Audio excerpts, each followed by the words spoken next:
What's up, mga bakla? Welcome back sa aking channel. Alam nyo, sa buhay, may mga bagay tayong feeling natin alam na natin lahat.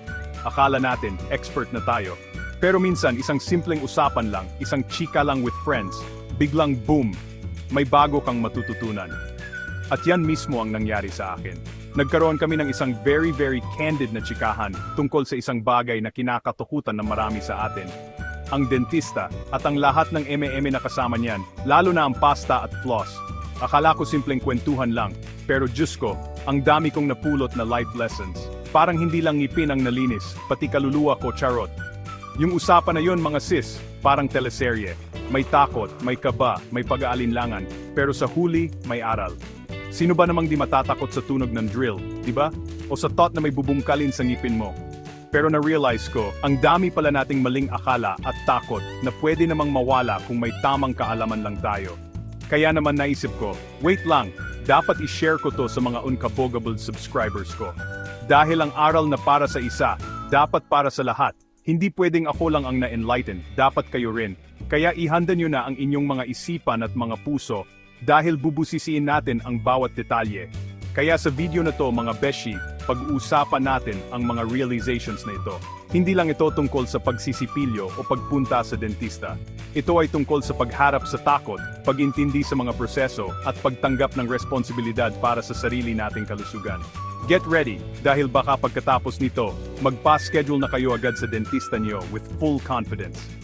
Narito ang mga mahahalagang aral na mapupulot natin mula sa isang tapat at emosyonal na usapan tungkol sa ngipin, pasta, at floss. Let's go! Alam nyo, mga bakla, isa sa mga pinaka-classic na kasabihan ay prevention is better than cure. Cliché, di ba? Pero totoo, sa usapan namin lumabas yung kwento na may isa sa amin na laging pinagpapaliban ng pagpunta sa dentista. Ay maliit lang tong sira, ay hindi pa naman masakit, next week na lang, busy pa ako. Sound familiar? Nako, aminin, ganyan tayo minsan. Ang hindi natin naisip, yung maliit na sira na yan, parang chismis, mabilis kumalat. Habang pinapatagal mo, lalong lumalaki ang butas, lalong lumalalim ang problema. At pag malala na, yun na yung time na mas masakit na sa ngipin, mas masakit pa sa bulsa. Isipin nyo na lang, yung dapat sana simpleng pasta lang, nauwi sa root canal. Hay, nako, yung dapat sana kunting singaw lang, naging impeksyon. Yung dapat sana 500 piso lang, naging 5,000. See the difference? Parang sa love life lang yan, di ba? Kung may red flag na sa umpisa, i-address mo na agad. Huwag mo nang hintaying mag-cheat o mang-ghost, kasi mas masakit yun sa huli. Ang pag-aagap sa problema sa ngipin ay investment.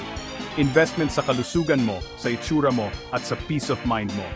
Kaya wag nang maging manyana habit queen. Kung may nararamdaman ka, kahit gaano kaliit, go na sa dentista. Mas mabuti nang ma-reject ng dentista dahil wala ka palang sira, kaysa ma-reject ng future mo dahil wala ka ng ngipin. Charot!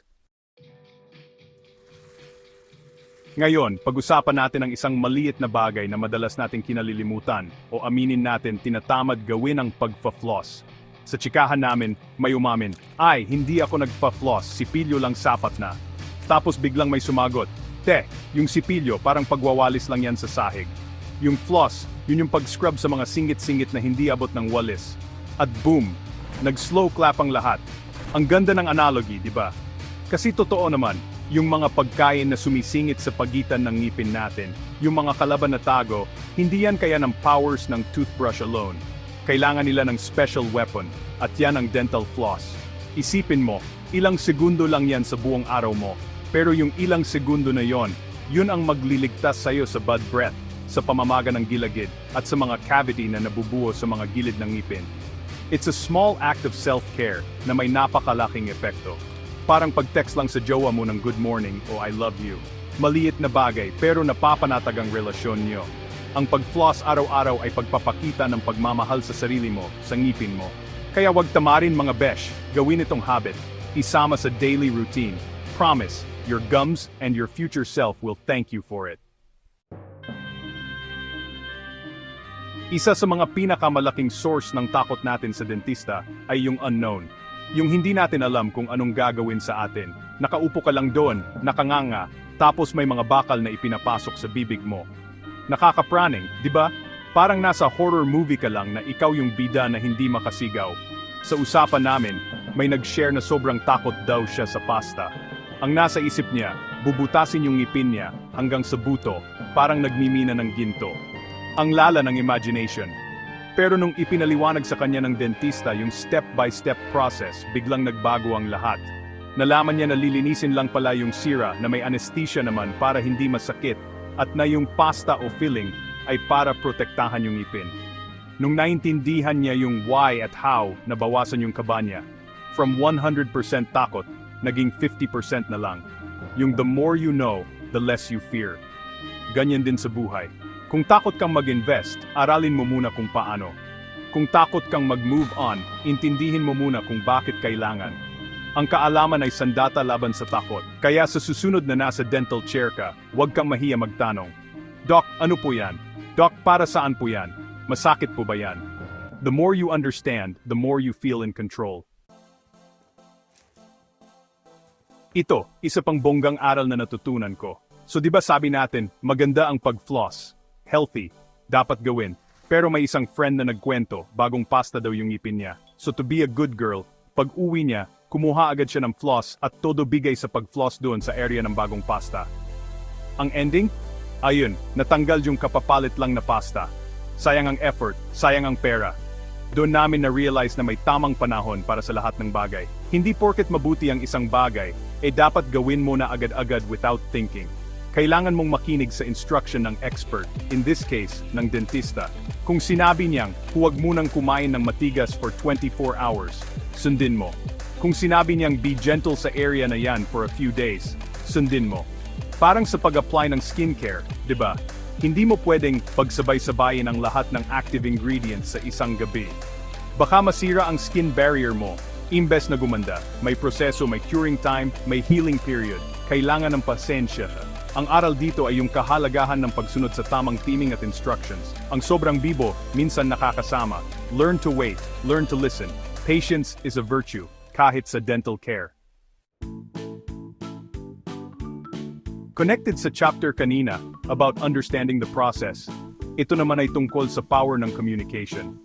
Madalas kasi, nahihiya tayong magtanong sa dentista. Baka isipin nila ang kulit natin, o baka ma-judge tayo sa mga tanong natin. Doc, bakit po amoy bakal yung laway ko? Doc, normal po bang ngumilo to after ng cleaning? Ganyang mga tanong, minsan kinikimkim na lang natin. Tapos mag-o-overthink tayo, mag-search sa Google, at lalong mapapraning sa mga mababasa natin. Relate much? Sa usapan namin, na-highlight yung kahalagahan ng open communication. Ang dentista mo ay partner mo sa iyong oral health journey. Hindi sila kalaban. Trabaho nila na sagutin ang mga tanong mo at pawiin ang mga agam-agam mo. Kung may hindi ka komportable, sabihin mo. Kung may tanong ka, itanong mo. Ang isang magandang dentista, i-explain sa iyo lahat with patience. Yung usapan na yun ang magiging tulay para magkaroon ka ng tiwala. Parang sa relasyon, di ba? Kung walang communication, puro assumption. At pag puro assumption, doon nagsisimula ang gulo. Kaya wag matakot magsalita. Open up. Ang bibig mo hindi lang para sa pagkain at pagnganga sa clinic, para din yan sa pagsasabi ng iyong nararamdaman. Ito na, medyo sampal sa katotohanan to, mga bakla. Sa huli, kahit gaano pa kagaling ang dentista mo, kahit gaano pa kamahal ang toothbrush at toothpaste mo, ang kalusugan ng ngipin mo ay nakasalalay pa rin sa iyo. It is your personal responsibility. Yung dentista, kaya ka lang niyang tulungan pag nandoon ka sa clinic niya. Pero yung 364 days of the year, ikaw ang kasama ng ngipin mo 24/7. Ikaw ang magdedesisyon kung magsisipilyo ka ba bago matulog o kung kakain ka ng isang buong box ng sokolat at didiretso sa kama. Walang magic wand ang dentista na i-wave niya at biglang perfect na ang ngipin mo forever. Ang ginagawa niya ay pag-aayos ng sira at pagbibigay ng gabay. Pero yung execution, yung daily maintenance, nasa kamay mo. Parang may personal trainer ka sa gym. Pwede kanyang bigyan ng best workout plan. Pero kung hindi ka naman sisipot sa gym o kung puro chicharon ang kakainin mo pag-uwi, anong silbi? Ang resulta ay depende sa effort mo. Kaya kailangan nating tanggapin ang pag-aalaga sa ngipin ay isang commitment. Isang pang-araw-araw na desisyon na maging responsable para sa sarili nating kalusugan. Walang sisihan sa huli. Aminin natin, May mga dental procedures na hindi talaga 100% comfortable. May konting ngilo, may konting kirot, may discomfort. Yung pakiramdam na kanganga for an hour, nangangala yung panga mo, yung tunog ng suction na humihigop laway mo, yung amoy ng gamot. It's not exactly a walk in the park. At dahil dito maraming umiiwas. Ayoko masakit yan. Ayoko nakakairita yung feeling. Pero dito papasok yung konsepto ng tiis ganda. O in this case, tiis healthy. Minsan, kailangan nating tiisin ang isang maikling sakit o discomfort para maiwasan ang isang mas matagal at mas malalang problema. Isipin mo, anong mas gusto mo? Yung 30 minutes na medyo uncomfortable na paglilinis ng ngipin o yung ilang linggong sakit ng ulo at panga dahil sa impeksyon? Yung isang araw na medyo nilo pagkatapos magpapasta o yung habambuhay na pagsisisi dahil nabungi ka na? Parang pag-exercise lang yan. Masakit sa katawan sa umpisa, pero ang kapalit ay isang malusog at malakas na pangangatawan sa katagalan. Kailangan nating baguhin ang mindset natin that short-term pain is a small price to pay for long-term gain. Panghuli, at isa sa pinaka-importante, nalaman namin na walang one-size-fits-all na solusyon sa lahat. O, may mga general rules from the experts. Magsipilyo, mag-floss, bumisita sa dentista. Pero yung mga specifics maaring mag-iba sa bawat tao. May mga taong mas hiyang sa soft bristled brush, may iba na kailangan ng electric. May mga gilagid na sensitibo at kailangan ng specific na klase ng floss. May mga taong kailangan ng mouthwash, may iba na hindi naman. Ang mahalaga ay makinig ka sa katawan mo. Habang sumusunod ka sa payo ng iyong dentista, obserbahan mo rin ang sarili mo. Anong nagwo-work para sa'yo? Saan ka komportable? Baka yung toothpaste na gamit ng kaibigan mo ay hindi hiyang sa'yo. Baka yung technique ng flossing na napanood mo ay kailangan mong i-adjust ng kaunti para sa'yo. Ang pag-aalaga sa sarili ay isang personal na paglalakbay. Ang dentista mo ang iyong guide, pero ikaw ang driver ng sarili mong sasakyan. Hanapin mo yung routine, yung mga produkto, at yung paraan na pinaka-epektibo at sustainable para sa'yo. The goal is to create a habit that you can stick with for life. At yan na, mga bakla, ang dami nating napag-usapan, no? Mula sa takot, naging tapang. Mula sa di alam, naging maalam. Sana, katulad ko, marami rin kayong napulot na aral sa chikahan natin for today. Ang pag-aalaga sa ngipin ay hindi lang tungkol sa aesthetics o para magkaroon ng pang-commercial na ngiti. It's about overall health, confidence, and self-love. Kapag inaalagaan mo ang ngipin mo, inaalagaan mo ang buong pagkatao mo. Isipin mo na lang, paano ka kakain ng masarap kung masakit ang ngipin mo? Paano ka tatawa ng malakas kung conscious ka sa itsura ng bibig mo? See, it affects everything. Huwag nating ituring na gastos ang pagpunta sa dentista. Isipin natin itong isang investment. Investment para sa kalusugan, para sa kumpiyansa, at para sa masayang kinabukasan na puno ng masasarap na pagkain at malalakas na tawa. Huwag nating hayaang talunin tayo ng takot at ng maling akala. Ang kaalaman ang ating pinakamalakas na sandata. At tandaan, hindi ka nag-iisa sa journey na ito. Lahat tayo may kanya-kanyang dental story, may kanya-kanyang takot, pero ang mahalaga ay yung desisyon na harapin ito at gumawa ng pagbabago. Kaya, a challenge for you today. Kung matagal ka nang hindi nagpapakita sa dentista mo, baka ito na ang sign. Magpa-schedule ka na.